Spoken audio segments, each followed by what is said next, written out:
الله الرحمن الرحيم الحمد لله رب العالمين أشهد أن لا إله إلا الله وحده لا شريك له وأشهد أن سيدنا ومولانا محمدا عبده ورسوله أما بعد فأعوذ بالله من الشيطان الرجيم بسم الله الرحمن الرحيم وإذ قلنا للملائكة اسجدوا لآدم فسجدوا إلا إبليس أبى واستكبر وكان من الكافرين صدق الله مولانا العلي العظيم۔ کل کے سبق میں ہمیں یہ پتہ چلا تھا کہ اللہ نے انسان کو جو اپنا نائب بنایا ہے وہ اس وجہ سے بنایا ہے کہ علم کی صفت اللہ نے اس انسان کے اندر رکھی، اس کو محفوظ کرنے کی اور اس کو نشر کرنے کی اور پھیلانے کی۔ یہ صفت علم اللہ نے ملائکہ کے اندر بھی نہیں رکھی۔ بہرحال جب یہ معلوم ہو گیا کہ اللہ نے اپنا نائب کائنات میں انسان کو بنایا ہے، لہذا سب کے سامنے اس کی عظمت کروانا مقصود تھی۔ اللہ نے فرمایا وَإِذْ قُلْنَا لِلْمَلَائِكَةِ اسْجُدُوا۔ اب اس آیت میں اللہ فرماتے ہیں کہ اے بنی آدم، تم خاص طور پر اس احسان کو بھی یاد کرو۔ میں نے بتایا تھا کہ اللہ ظاہری اور باطنی، دکھنے والے اور نہ دکھنے والے احسانات کو جو اللہ نے انسانوں پر کیا ہے یاد دلاتے ہیں۔ کیا احسان یاد دلایا؟ کہ جس وقت اللہ نے تمام فرشتوں کو تمہارے باپ حضرت آدم کی تعظیم اور تکریم کا حکم دیا، کیا کہا کہ سب مل کر سجدہ کرو۔ اب پہلے تو یہ بات کہ حکم اگرچہ فرشتوں کو ہے، لیکن فرشتوں کے ساتھ ساتھ اللہ نے یہ حکم ہر ایک کو دیا، اگرچہ فرشتوں کا نام لیا لیکن اس سجدہ کرنے کے حکم میں ہر ایک شامل تھا۔ اب یہ بڑی بات ہے کہ کسی کا مجلس میں اکرام کرایا جائے اور اس کی عظمت کرائی جائے۔ بہرحال یہ عظمت کرائی گئی۔ اب یہاں آپ تھوڑی سی ایک بات سمجھ لیں کہ سجدے کا حکم دیا گیا۔ سجدہ کس کو کہتے ہیں؟ لغت میں سجدے کے معنی آتے ہیں سر جھکانا، عاجزی کرنا، فرمانبرداری کرنا، لیکن شرعی اصطلاح میں، شریعت میں سجدہ کہتے ہیں اس خاص انداز میں زمین پر اپنی پیشانی رکھنا کہ جو عبادت کے مشابہ ہو جائے۔ اب یہ سجدہ دو طرح کا ہوتا تھا۔ ایک، اس کو تو کہا جاتا ہے شرعی اصطلاح میں عبادت والا سجدہ، لیکن ایک سجدہ ہوتا تھا جو تعظیم کے لیے، تکریم کی علامت ہوا کرتی تھی۔ جیسے مثال کے طور پر کوئی ملاقات کرے تو معانقہ کیا جائے، ہاتھ کو چوما جائے، یا بعض علاقوں میں ہوتا ہے کہ آدمی کھڑا کھڑا ذرا جھک جاتا ہے، اس کو کہا جاتا ہے سجدہ تعظیمی۔ پہلی شریعتوں کے اندر اللہ کے نبی صلی اللہ علیہ وسلم کے آنے سے پہلے سجدہ عبادت کسی شریعت میں جائز نہیں تھا۔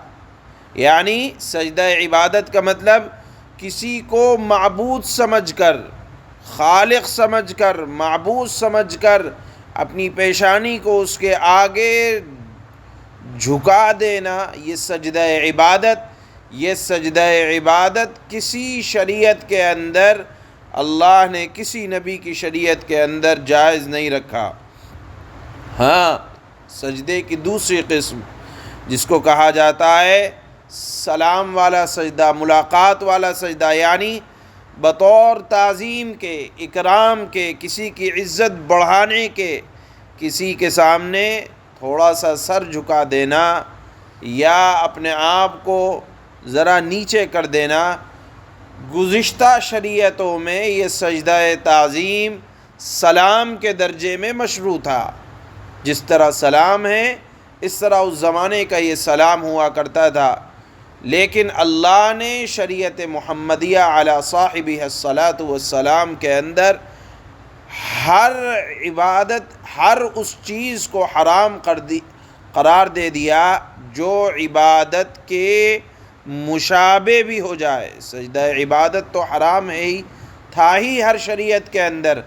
اللہ نے اس امت محمدیہ کے اندر وہ سجدہ جس کے اندر شبہ پیدا ہو جائے، سجدہ تعظیمی، احادیث متواترہ کے اندر اس کو بھی حرام قرار دے دیا گیا۔ ورنہ آپ نے پڑھا ہے کہ حضرت یوسف علیہ السلام کو ان کے بھائیوں اور ان کے والدین نے جو سجدہ کیا، وہاں جو سجدے کی بات آتی ہے وہ بھی سجدہ تعظیمی، کسی کو بڑا سمجھ کر اپنے آپ کو، کسی کے احترام میں اپنے آپ کو ذرا جھکا دینا۔ بہرحال وہ سجدہ سجدہ عبادت نہیں تھا۔ سجدہ عبادت صرف خدا کے لیے ہر شریعت کے اندر جائز رہا، اللہ کے علاوہ کسی کو سجدہ عبادت نہیں۔ ہاں، دوسری شریعتوں کے اندر کسی کے احترام میں سجدہ تعظیم کی اجازت دی۔ تو یہاں بھی جو اللہ نے فرشتوں سے کہا کہ اسجدوا لآدم، آدم کو سجدہ کرو، یعنی اس کو بڑا سمجھ کر ان کا اکرام کرو۔ فسجدوا الا ابلیس، سب نے سجدہ کیا۔ علماء نے لکھا ہے کہ فسجدوا کا ترجمہ یہ ہوتا ہے کہ سب لوگ سجدے میں گر پڑے۔ اگرچہ حکم تھا صرف فرشتوں کو، لیکن چرند پرند ہر ایک نے سجدہ کیا، الا ابلیس، سوائے ابلیس کے۔ یہ ابلیس کون ہے؟ کہا جاتا ہے کہ یہ فرشتوں کا سردار تھا، اس کا لقب ہے ابلیس، نام ہے عزازیل۔ ابلیس کے معنی آتے ہیں نا امید، سخت غمگین رہنے والا، حیران و پریشان رہنے والا۔ شیطان بھی اس کا ایک لقب ہے۔ نام جو مشہور ہے احادیث میں پڑھنے کو آتا ہے وہ ہے عزازیل۔ چونکہ یہ اللہ کی رحمت سے نا امید ہے، اس لیے اس کا نام ابلیس پڑا۔ بہرحال اس نے کہا کہ میں سجدہ نہیں کروں گا۔ کیوں سجدہ نہیں کروں گا؟ قرآن کی دوسری آیتوں میں یہ مضمون بھی آیا۔ اس نے کہا کہ مجھے آگ سے پیدا کیا، آگ کی صفت ہے اوپر کو جانا، اور مٹی سے آدم کو پیدا کیا اور مٹی کی صفت ہے نیچے رہنا اور زمین پر رہنا اور پست رہنا۔ ایک پست رہنے والی چیز کو ایک اونچی چیز کیسے سجدہ کر سکتی ہے؟ اپنی عقل کا استعمال کیا، یہ نہیں سمجھا کہ جب اللہ کا حکم آ گیا، اللہ کے حکم کے آگے عقل نہیں چلا کرتی۔ عقل کے گھوڑے وہاں نہیں چلاتے۔ جب اللہ کا حکم آ جائے فوراً اس کو قبول کر لو، تمہاری عقل میں آئے یا نہ آئے۔ تو اس نے انکار کر دیا۔ فسجدوا الا ابلیس، سوائے ابلیس کے سب نے سجدہ کیا۔ اس نے کہا کہ میں آدم سے بہتر ہوں۔ یہ نہیں سمجھا کہ جو چیز جس انداز سے بنائی گئی ہے اس کی عزت اسی میں ہے کہ وہ اسی طرح رہے۔ مثال کے طور پر مٹی کی عزت وہی ہے کہ وہ اپنے آپ کے اندر تواضع اختیار کرے۔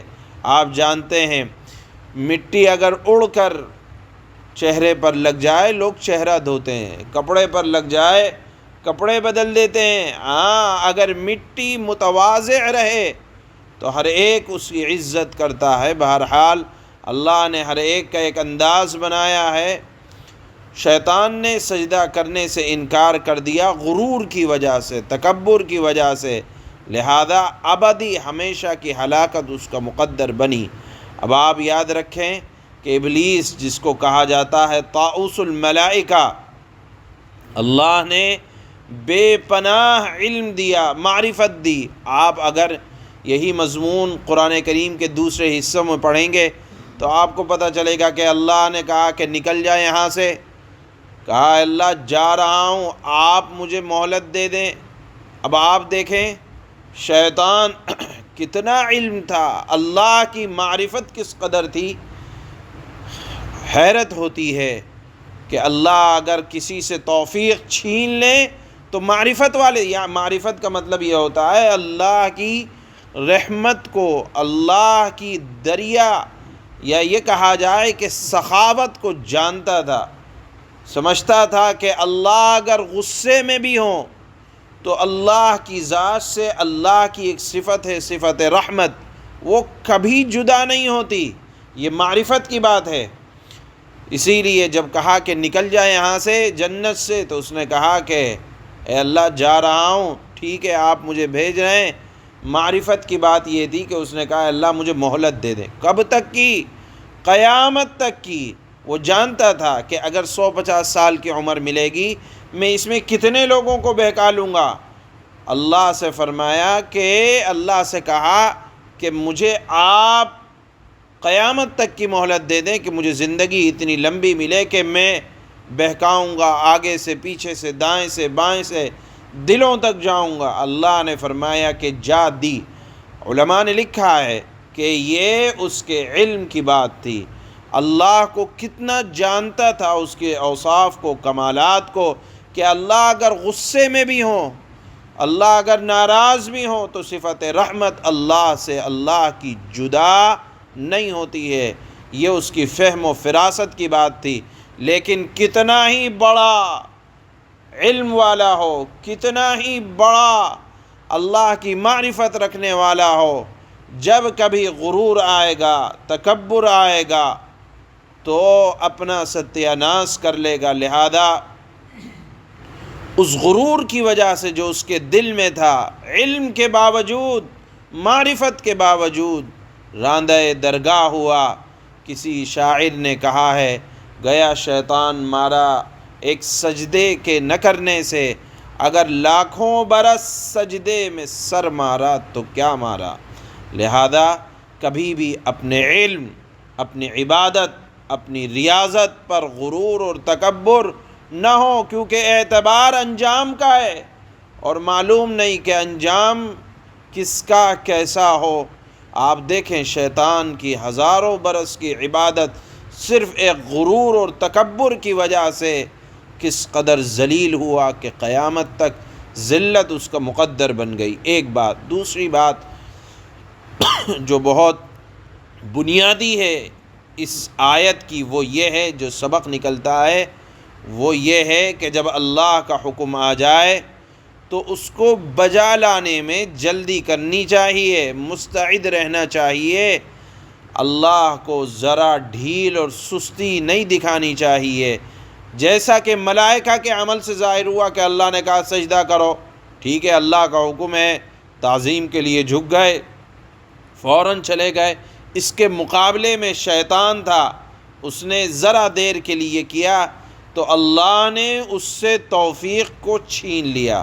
لہذا اگر کبھی بھی کوئی بھی کہیں بھی زندگی کے کسی موڑ پر اگر اللہ کا حکم سامنے آ جائے، اپنے غرور کو، اپنے تکبر کو بالائے طاق رکھ کر اللہ کے حکم کو بجا لانے میں بہت جلدی کرنا چاہیے۔ عام طور پر ہم اور آپ اس میں بڑی کوتاہی کرتے ہیں۔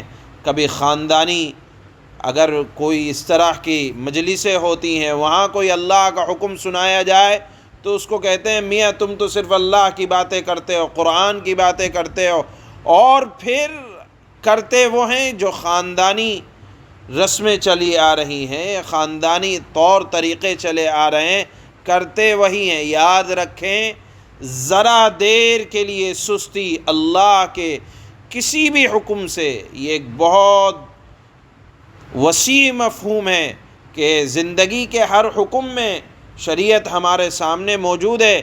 آپ کسی قدم پر یہ نہیں کہہ سکتے کہ مجھے یہ اللہ کا یہ شریعت کا حکم سمجھ میں نہیں آتا۔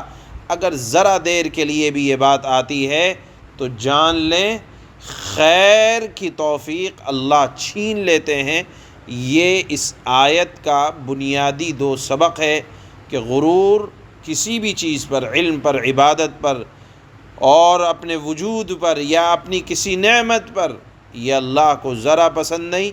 دوسری بات، اللہ کا حکم آ جانے کے بعد کسی طرح کی کوتاہی نہیں دکھانی چاہیے، کہ ورنہ یہ اللہ کی طرف سے خیر کے چھینے جانے کا سبب بن جاتا ہے۔